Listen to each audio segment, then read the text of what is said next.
Bonjour et bienvenue dans l'émission Parole de femme. Nous parlons du caractère, comment améliorer son caractère. On a vu dans les jours précédents à quel point notre caractère avait besoin d'être changé, pourquoi il était dans cet état-là et de ne pas rester dans une espèce de fatalité. Je suis comme ça, prenez-moi comme ça, aimez-moi comme ça, parce que notre amour pour Dieu nous pousse à changer et à manifester sa vie en nous. Et aujourd'hui, on va parler de la parole, l'effet de la parole de Dieu dans notre caractère, parce que finalement, on peut faire plein d'efforts dans la vie, on peut essayer de prendre sur nous, on peut essayer de se corriger par nous-mêmes, mais ça va être difficile de vivre un vrai changement. Et on a la parole de Dieu qui a la puissance de pouvoir nous transformer quand on la prend, quand on la vit, quand on la mange. Alors pourquoi s'en priver pour pouvoir s'améliorer dans notre caractère? Et on est toujours avec Aurélie. Bonjour Annabelle. Bonjour Aurélie, ça va? Oui, très bien. T'as beaucoup changé depuis la première émission, je trouve. Oui, vraiment. On a fait des grands progrès. C'est la perfection. En route vers la perfection. C'est exactement. Et toi, tu disais dans la première émission que tu étais très colérique. Et est-ce que la parole de Dieu quel rôle a joué la parole pour toi dans le changement? Je dirais que la parole, c'est vraiment...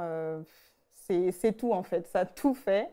J'aime beaucoup lire la parole, c'est sûr, mais c'est clair que quand tu es quelqu'un qui fait preuve de colère, qui est colérique, comme tu disais, j'ai vraiment dû aller en profondeur. J'ai vraiment dû des fois m'écrire des petits mémos et puis les coller sur mon mur, comme on dit, et confesser en fait la parole de Dieu. Et c'est justement quand j'ai confessé la parole de Dieu et que je l'ai mangée, ruminée, que je l'ai méditée au quotidien, que j'ai commencé à voir la différence.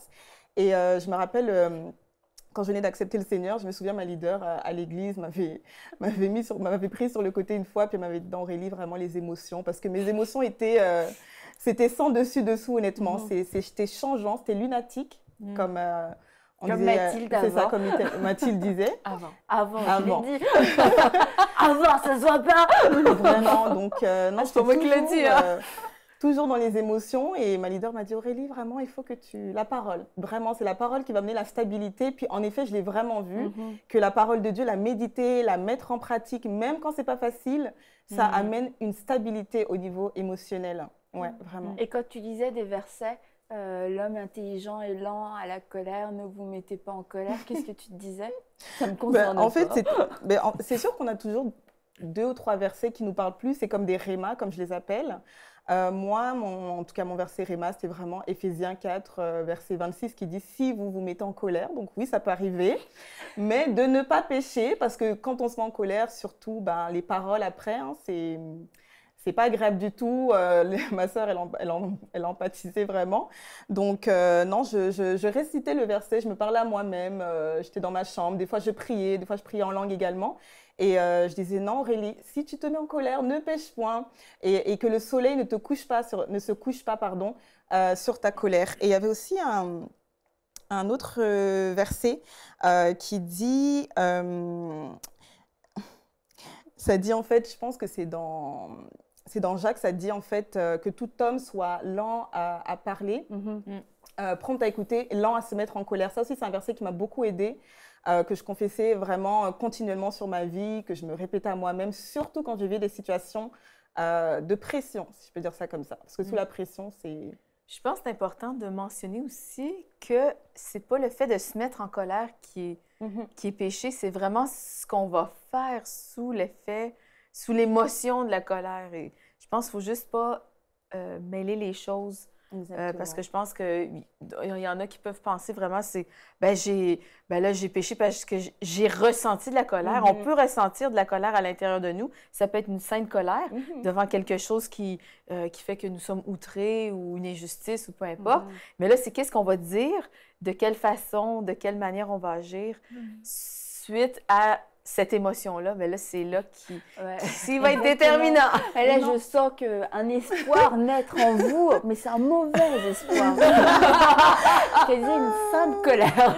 Mais quand on a un caractère colérique, c'est pas des saints. C'est quelque chose qu'il faut vraiment renoncer, là. Parce que quand le bus est en retard et que là, on est en train de Oui. tout casser, quand on nous a regardé de travers. Et il faut Là, apprendre à c'est se pas une fin de connaître colère. aussi. Je pense que chaque personne, elle connaît ses limites.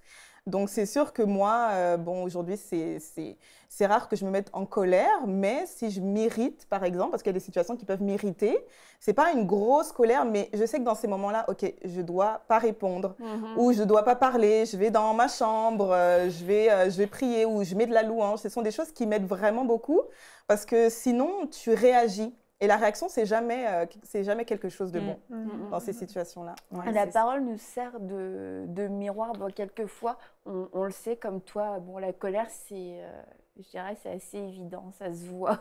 Quand une personne est colérique, elle le sait, et tout le monde le sait aux alentours aussi, mais ça peut être un tas d'autres traits de caractère. Et quelquefois, souvent finalement, la parole va avoir ce rôle de miroir pour nous. C'est sûr que quand on lit un passage dans la Bible et qu'à l'intérieur, on a comme ce petit inconfort qu'on arrive tout à... Ou un très à grand ressentir, inconfort. ou un très grand inconfort, ou qu'on écoute... Tu m'as lire très vite le verset pour passer la suite. Tu mets le doigt dessus pour... Non, je ne l'ai pas vu celui-là. On voit que vraiment la parole fait office de miroir. Et un miroir, quand on se regarde dans un miroir, c'est pour voir nos imperfections, nos défauts, pour nous améliorer, pour nous embellir. Et la parole doit vraiment avoir T'as ce oublié de te regarder rôle. d'ailleurs, t'as un truc aussi. Merci Annabelle. Tu m'as fait perdre le fil. Félicitations. Ça fait office de miroir Tout pour à regarder nos fait. imperfections. Tout à fait. Et quand on se regarde dans le miroir, c'est ça, on le fait dans l'objectif de s'améliorer, de s'embellir, de se corriger aussi, de corriger certaines choses. Si on voit qu'on a une mèche de cheveux qui est un peu mal mise, on va la replacer. On ne va pas dire, bah non, elle est comme ça, puis il faut qu'elle reste comme ça. On va vouloir corriger. La parole, c'est un miroir. Donc, justement, évitons de faire ce qu'on disait tout à l'heure, de passer et de lire très vite un verset qui nous rend un Jouer peu à l'autruche. inconfortable. Jouer à l'autruche. Bah, c'est facile de faire ça. Mais il faut vraiment laisser la parole nous transformer. Elle a ce pouvoir-là, vraiment. On peut, par nous-mêmes, essayer de contrôler certains traits de caractère, mais il y a des choses qui sont au-delà de nos propres forces et on a besoin vraiment de laisser la parole nous transformer. Donc, osons regarder dans la parole et puis qu'on ne soit pas, comme la Bible dit, cet auditeur oublieux qui, après s'être regardé dans le miroir, s'en va et puis oublie ce qu'il a vu. Il faut vraiment que... Il y a un truc entre les dents. Mais t'es pas croyable. Excuse-moi, vas-y, continue. Annabelle, elle est en feu, hein. Ah, moi, j'aime pas qu'on lui coupe la parole. Donc, Mais dans une prochaine émission, on va parler de la susceptibilité. on a fait l'humilité, on peut aller sur la susceptibilité. Bon, vas-y, continue, Yveline. La parole, donc, fait cet effet, vient nous aider à nous améliorer, à nous transformer, à aller vraiment de gloire en gloire. Donc, l'idée, c'est pas de réaliser notre problème, réaliser nos défauts de caractère, réaliser les choses en nous et puis passer par-dessus et continuer notre journée sur ça, continuer notre vie même sur ça. Certaines personnes transportent des mauvais traits de caractère en eux toute leur vie et dans des situations bien précises, ça ressort tout le temps. Et c'est presque un schéma évident. On peut savoir, telle personne, dans cette situation, elle va se mettre en colère, elle va manifester de l'impatience, elle va réagir de façon exagérée. Et c'est vrai que quand on sait ça sur nous, on s'examine soi-même, on l'a vu dans la parole, il y a des choses qui viennent nous chercher. C'est là où justement il faut laisser la parole faire son travail et nous transformer de gloire en gloire. C'est vraiment ça. On peut lire dans Jacques 1, 22. Bah, vas-y, lis-le. Avec plaisir. Mettez en pratique la parole et ne vous contentez pas de l'écouter en vous trompant vous-même par de faux raisonnements. En effet, si quelqu'un écoute la parole et ne la met pas en pratique, il ressemble à un homme qui regarde son visage dans un miroir et qui, après s'être observé, s'en va et oublie aussitôt comment il était. Mais celui qui a plongé les regards dans la loi parfaite, la loi de la liberté et qui a persévéré, celui qui n'a pas oublié ce qu'il a entendu, mais qui se met au travail, celui-là sera heureux dans son activité. Qui se met au travail. C'est vraiment se mettre au travail. Parfois, il faut dire, là, je vais attaquer le problème à la racine et puis je vais me mettre au travail sur moi-même. Et dans son activité, c'est toute sa vie, c'est tout ce qu'il va faire parce qu'en fait, un mauvais trait de caractère, c'est quelque chose qui nous met des bâtons dans les roues dans tout ce qu'on va entreprendre, dans nos relations, que ce soit avec nos amis, notre famille, notre mari, nos enfants, que ce soit dans notre travail, que ce soit dans plein de choses. Donc, c'est vraiment en laissant la parole faire ce travail en nous, on va justement être beaucoup plus épanoui, beaucoup plus libre dans tout ce qu'on va faire. C'est vraiment une liberté qu'on a dans tout ce qu'on va entreprendre dans notre vie. Est-ce qu'il y en a une qui aurait le courage de dire un jour, quand vous avez lu la parole, de voir ce que le miroir vous a révélé, à part un bout de salade, quoi, sans se On te laisse la parole, Annabelle. Non, c'est moi qui ai posé la question. L'apôtre Paul a dit « Je traite durement mon corps L'apôtre Paul. » Oui, qu'est-ce que j'ai dit? C'est pas correct? Rien. OK. Il a dit « Je traite durement mon corps ». Ben, je pense que c'était pas juste par rapport au fait qu'il a fait naufrage, puis bon, que, il a pas eu la vie facile physiquement quand il était sur la terre, mais vraiment dans le sens que tous les désirs de la chair qui ressurgissaient, qui pouvaient surgir en lui, ben, il les faisait taire. Et ça, c'est douloureux quand on a envie d'être susceptible, quand on est contrarié et on doit se comporter. Moi, je peux dire, c'est vraiment une chose... C'est ça, quand j'avais envie vraiment de me laisser exploser pendant un moment de contrariété, et bien c'est ça, c'est peut-être le verset... Est-ce que je l'ai ici? La colère? Dis-nous un peu. Ben, en fait, c'est ça, c'est que juste se taire, c'est vraiment... c'est vraiment une bonne chose, c'est que ça l'apaise la fureur. Ouais, être lent à parler, puis... une parole douce calme la fureur aussi. Donc, je me disais, si ma parole n'est pas douce, fais juste te taire parce que ça va juste attiser. Et je pense que c'est ça aussi qui faisait monter qui fait monter l'atmosphère, pas d'une bonne manière, quand j'étais dans cet état-là. Et c'est ça, je pense, gérer les contrariétés, c'est difficile. Gérer, juste apaiser la fureur, juste pas agir sur sa colère. Ben, il faut que tu fasses taire tout ton corps. Il faut que tu te parles, puis tu dises, tais-toi, calme-toi. Comme tu disais, j'allais dans ma chambre, je mettais de la louange ou je faisais juste pas parler. Ben, je pense, la décision de juste se taire, prendre vraiment un très grand respire, ben, pour moi, en tout cas, ça, ça fonctionne. Et comme on disait hier, faut faire taire ta chair à ce moment-là parce que ta chair te dit vas-y, parle, exprime-toi, t'as raison. Et c'est là que c'est ça, et c'est comme le désir de peut-être se justifier ou le désir d'expliquer pourquoi j'ai raison d'être contrariée, donc je dois le verbaliser. C'est ça, je pense, en gros, ben, c'est souvent ça mon problème, je pense. J'ai besoin de verbaliser. Puis après ça une introspection. Mais ça, je le sais. Tu viens de verbaliser ton besoin de verbaliser. C'est bon, c'est ça. Merci. Mais ça demande vraiment, je crois, de développer les fruits de la maîtrise de soi. C'est ça. Je crois qu'on en a toujours besoin de plus en plus dans notre vie. Et se parler à nous-mêmes, ça, je crois que c'est vraiment la clé. C'est des fois s'arrêter, puis juste se dire là, qu'est-ce que je vais dire, qu'est-ce que je vais faire, qu'est-ce que je ressens. OK, ça, c'est pas bon, ça, c'est pas bon. Et moi, parfois, je dois me le dire, hein. Calme-toi maintenant, calme-toi, tais-toi, tais-toi, tais-toi. Oui, moi, je me dis. Finalement, tu te fâches contre toi. C'est mieux. Parce que je peux pas être divisée avec moi-même, donc ça va. Mais pour ma part, Annabelle, je pense vraiment à un certain moment donné, le verset dans Galates sur les fruits de l'esprit, je l'ai médité, puis j'ai dit, hey, là, je vais l'avoir, l'affaire, là. Je l'ai médité, puis j'ai dit, je vais l'apprendre par cœur. Puis vraiment, c'est comme, pour que ça soit manifesté, parce que, en tant qu'enfant de Dieu, on l'a reçu, mais c'est juste faux. En général, on a reçu le fruit de l'esprit, on le cite qu'à moitié. Oui, les fruits de l'esprit. Ouais, c'est ça, je me suis dit, on va aller jusqu'au bout, hein. La maîtrise de soi. Et le fait de se parler, c'est sûr, on se parle, bon, calme-toi, tais-toi, machin. Mais le fait de parler la parole de Dieu dans notre vie, ça va avoir un effet d'autant plus efficace. Ouais, vraiment. Mais la Bible nous le dit que la mort et la vie sont au pouvoir de la langue.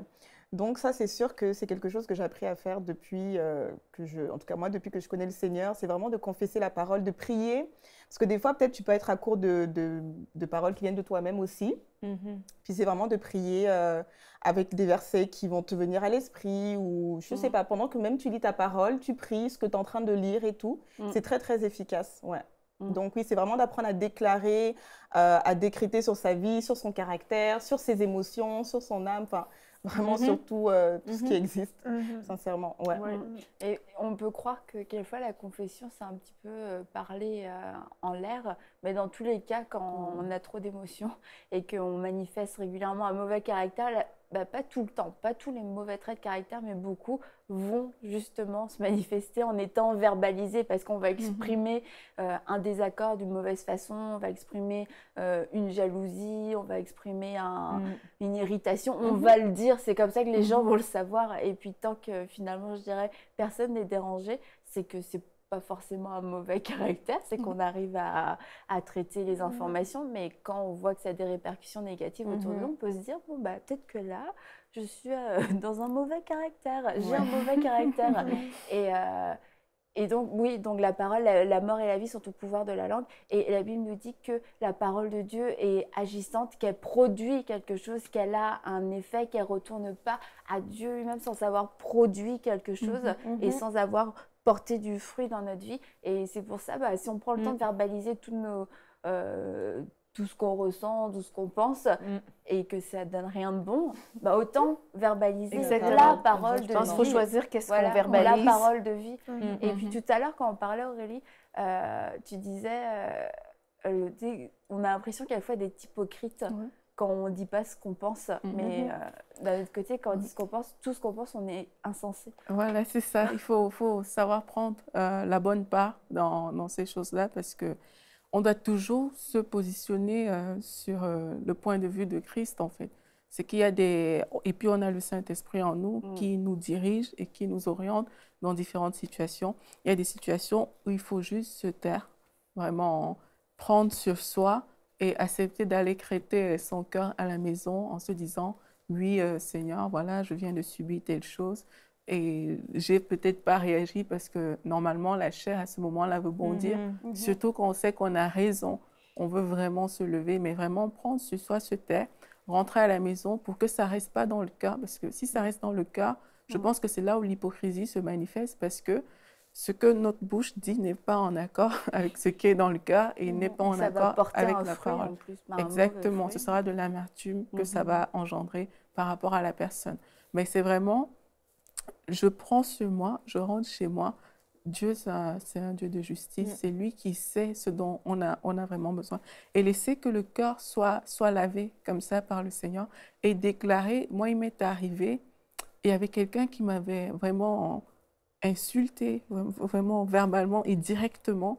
Et j'étais tellement choquée parce qu'en plus, c'était en public. Ça m'avait tellement choquée. C'est pas moi. Et ce jour-là, j'ai juste dit, je demande pardon si j'ai dit ou fait quelque chose qui te met dans cet état-là. Et puis, je suis partie. Mais je sais qu'en temps normal, j'étais vraiment choquée parce que je ne comprenais pas. Mais quand je suis rentrée chez moi, ça me choquait toujours. Et là, j'ai commencé à prier. Et j'ai eu à cœur de prier pour cette personne, de bénir sa famille. Mais dès que j'ai fait ça, tout est parti. Je n'avais plus aucune rancœur. Et puis, ça m'a permis d'aller vers cette personne en étant content. Mon cœur était vraiment léger. Mais je voyais que chaque fois que j'allais, vu que cette personne avait fait ça, elle se disait, peut-être que j'ai un souci. Mais moi, j'étais zen, j'étais cool, détendue. Il n'y avait pas de problème.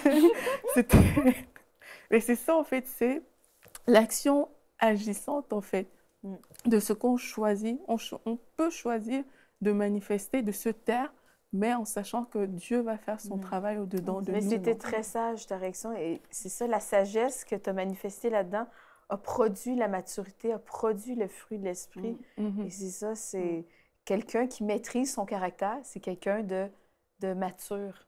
Mais là, c'était une situation ponctuelle et tu as eu la bonne réaction. Bravo, Aurélie. Bravo.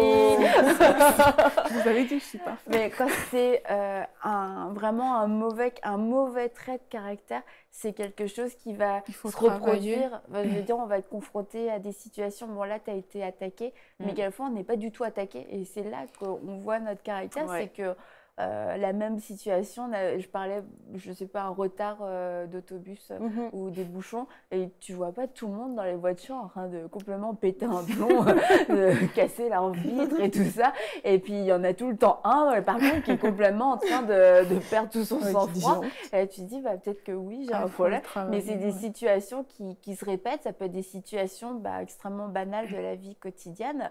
Et quand on voit que la majorité des êtres humains n'ont aucune réaction, il faut se dire, peut-être que j'ai un petit souci. Tu sais qu'est-ce qui m'est arrivé l'autre jour? Je suis sortie, j'allais prendre ma voiture et là, il y avait une crevaison. Eh bien, je me suis auto-surprise. T'as changé ta roue? Non, ça, je suis pas capable. Je suis pas capable. Avant, je me serais énervée, je me serais mis dans tous mes états, j'aurais été tellement contrariée parce que... crevé tous les pneus. Mais j'avais un rendez-vous en plus. J'avais un rendez-vous. Le pneu, il était à plat, à plat, à plat. Et là, j'ai regardé, j'ai fait « Ah, OK. » Je dis « Bon, là, Saint-Esprit, qu'est-ce que je fais? » Et là, j'ai appelé 2 personnes. Et voilà, c'était bon. C'était réglé. En 15 minutes, c'était réglé. Tu as gardé ta paix. Oui, ça a changé un peu le cours de ma journée, mais c'est pas grave. J'étais obligée d'aller au garage quand même. Mais vraiment, je me suis dit... Là, j'ai fait une petite introspection vite. J'ai juste reculé quelques années dans le temps. Je me suis dit, hey, j'aurais jamais réagi comme ça avant. J'aurais fait, je sais pas... T'aurais crevé tous les pneus. Une sorte de crise. Non, mais je me serais désorganisée, vraiment. Wow. Mais ça prend la nécessité de travailler, en fait, c'est ça. C'est qu'il y a des choses, comme Annabelle disait, on sait que ça nous met en colère. On sait que voilà, dans cette situation, je peux perdre facilement le contrôle de moi. Mais c'est vraiment d'analyser, de comprendre c'est quoi ces choses-là. Et une fois qu'elles arrivent, c'est de prédire l'action qu'on va faire au moment T ou à l'instant où cette chose va arriver. Et parfois, on sait, par exemple, que je ne sais pas si quelqu'un vous parle mal, si vous êtes appelé à réagir trop souvent, mais choisissez un point dans la parole de Dieu que vous allez déclarer sur votre vie par rapport à la colère et dites-le et apprêtez-vous quand la situation arrive à dire « moi, je choisis de manifester la méprise », par exemple. Oui, c'est vraiment un choix. Par rapport à l'impatience, par exemple, je vais prendre un verset de la Bible, comme ça, ce sera plus simple. Je vois pas ce que tu aurais vu me dire, mais oui, vas-y, d'accord. Vas-y, Aurélie. Oui, si on sait qu'on a tendance à être impatient, Romains 15, 4 nous dit « Tout ce qui a été écrit d'avance a été pour notre instruction, afin que par la patience et par la consolation que donnent les Écritures, nous possédions l'espérance. » En fait, on sait que ce que la patience produit en nous et on va posséder cette espérance-là parce que la patience va le produire en nous. Du coup, quand on décide d'être patient, on décide en fait de manifester quelque chose que Dieu nous a déjà donné et qu'il faut juste qu'on manifeste. Comme on a dit dans une émission précédente, il faut être avant de faire. Il faut savoir... Ça tombe bien, c'est toi qui l'avais dit. Oui, c'est ça. Il faut savoir ce que je suis, il faut savoir qu'est-ce que je veux manifester avant de pouvoir le manifester. Mais si on ne le sait pas, on va se retrouver dans une situation où on va juste subir les circonstances, tout ce qui va passer, on va réagir, même les choses sur lesquelles on ne devrait pas réagir. Il faut vraiment qu'on arrive à prédire notre réaction. Si quelqu'un est colérique, c'est vraiment à prédire, dès que telle situation voulant me mettre en colère va arriver, je choisis soit de me taire si je sens que voilà, mes émotions sont trop en train de monter et que je peux dire vraiment quelque chose de mal. Je choisis de me taire à ce moment-là et peut-être de revenir vers la personne après quand j'aurai un cœur calme et de lui dire, voilà, voici ce qui s'est passé, je n'ai pas apprécié et tout, il faut que ça change. C'est valable pour tout, c'est valable pour... Tu peux peut-être donner quelques références pour la colère, parce que s'il y a des personnes qui veulent s'outiller. Jacques 1, verset 19, on en a parlé tout à l'heure. Ainsi donc, mes frères et sœurs bien-aimés, que chacun soit prompt à écouter, lent à parler, lent à se mettre en colère, car la colère de l'homme n'accomplit pas la justice de Dieu. On en a aussi parlé, celui qui est lent à la colère fait preuve d'une grande intelligence. tandis que celui qui s'énerve facilement proclame sa folie. Mais ça par exemple, je sais que c'est un verset qui, moi, m'avait interpellée parce que... Colossiens 3,8 pour les dames à la maison. Oui, c'est ça. Colossiens 3,8, renoncez, mais maintenant renoncez à tout cela, à la colère, la fureur, la méchanceté, la calomnie, aux grossièretés qui pourraient sortir de votre bouche. Ça aussi, c'est des choses qui parlent parce que quand la Bible nous dit de renoncer, ça veut dire que c'est vraiment pas bien. Si on dit que quelqu'un qui se met en colère proclame sa folie, tu te dis, donc je suis folle si je me mets en colère. Je suis folle et je n'accomplis pas la justice. C'est ça, ouais, c'est autant de choses. Pareil pour la jalousie et les critiques, on dit débarrassez-vous donc de toute méchanceté, de toute ruse, de l'hypocrisie, l'envie, de toute médisance. Une fois qu'on se rend compte qu'on est dans ce processus-là, toujours se rappeler, ça ne doit pas faire partie de moi, je dois renoncer, je dois me débarrasser. Et vraiment décider d'adopter cette attitude-là, et ça va faire la différence au milieu de nous. Et on va juste se rendre compte quelques temps après, ah mais tiens, dans cette situation, à l'époque, j'aurais été vraiment énervée. Mais là, je me rends compte que, ben voilà, quand mon œil il se crève, je peux juste dire, ah, ok, Saint-Esprit pour moi. Aurélie, j'imagine que toi, c'était des versets que tu connaissais, que tu as médité, que tu as déclaré, que tu as accroché sur ton mur. Ah aussi. Oui, vraiment. J'ai mis des post-it partout. Même dans mon téléphone, des fois, comment on appelle ça, les captures d'écran, là. Ah oui, moi, je bombardais la parole partout. Ouais. Tu as bien fait, puis on voit que ça a eu un effet dans ta vie, que tu as été libérée de la colère. Tu disais c'était comme une prison, finalement, pour vraiment. toi. Et je crois, parce qu'on parle beaucoup de la colère, sûrement parce que tu as commencé à en parler. Oui, mais ceci dit, je pense que la colère couvre beaucoup de choses, de la petite irritation vraiment à l'emportement violent. Et dans tout ça, c'est de la colère finalement. La Bible nous dit de renoncer à la colère, d'être lent à la colère parce qu'on risque de commettre des actes de folie, de dire des choses qu'on ne doit pas dire. Et il y a beaucoup de femmes, je pense, qui sont prisonnières dans leur colère. Et puis, tu as été délivrée de cette colère-là par la parole de Dieu. Est-ce que tu pourrais prier pour ces femmes aujourd'hui? Et puis, nous, on va se mettre tout en accord avec elles pour croire qu'aujourd'hui, elles renoncent à la colère et de voir l'effet de la parole de Dieu. Donc, juste rapidement pour terminer l'émission. Merci Seigneur. Éternel, mon Dieu, mon roi, on te bénit, on te loue, Seigneur. Et papa, aujourd'hui, papa, je viens prier pour chacune des femmes qui nous regardent, Éternel, qui ont un problème, Seigneur, au niveau de la colère dans leur vie, papa. Je prie, Seigneur, que tu étendes ta main sur leur vie, papa, et qu'elles soient libérées, Éternel, mon Dieu, mon roi, dans le nom de Jésus, Seigneur, par la puissance, Seigneur, de ton Saint-Esprit, Éternel, que ta parole puisse venir opérer et toucher, Seigneur, même dans les endroits les plus reculés, papa, guérir les blessures émotionnelles, Éternel, et amener la stabilité, Seigneur, là où elles manquaient, Seigneur, Éternel, d'équilibre dans leur vie, dans le nom de Jésus, papa. Je te remercie parce que tu as déjà tout accompli, Seigneur, pour chacune de ces femmes. Et merci, Seigneur, pour les fruits de l'Esprit qui se manifestent dans la vie de chacune des femmes qui nous regardent aujourd'hui, Seigneur, pour la seule gloire de ton nom. Au nom de Jésus. Amen. Amen. Amen. Alors, on se retrouve demain pour une prochaine émission de Paroles de femmes et je crois que vous êtes des femmes totalement changées, transformées, avec un esprit doux et paisible, que la colère ne fait plus partie de votre vie parce que vous avez décidé d'y renoncer, pas par vos propres forces, mais parce que vous croyez dans la puissance de la parole et que vous avez décidé, vous avez vu comme dans un miroir aujourd'hui, vous avez décidé de prendre les choses en main en les donnant à Dieu et de laisser la parole de Dieu agir. Alors demain, on parlera des épreuves, comment les épreuves peuvent former en nous un bon caractère, le caractère de Christ. Envoyez-nous votre témoignage à paroledefemme@enseigne-moi.com.